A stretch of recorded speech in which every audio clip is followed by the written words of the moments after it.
राधे राधे। मैं सविता आपके पास प्यारा सा पति पत्नी के बीच चुटकुला गीत लेकर आई हूँ। गीत अच्छा लगेगा तो सपोर्ट ज़रूर कीजिएगा। मैं आपको प्रणाम करती हूँ। गीत सुनने के लिए ज़रूर सुनकर आगे बढ़िएगा। गीत मिस मत कीजिएगा।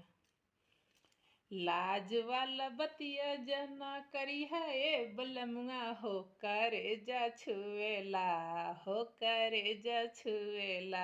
लाज वाला बतिया जना करी है ए बलमुआ हो करे जा छुएला हो करे जा छुएला।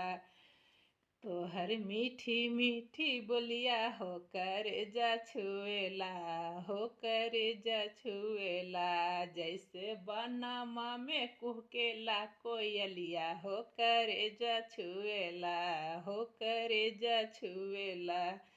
लाज वाला बतिया जाना बोली हाय बलमुआ हो करे जा छुएला हो करे जा छुएला। तोहर मीठी मीठी बोलिया हो करे जा छुएला हो करे जा छुएला।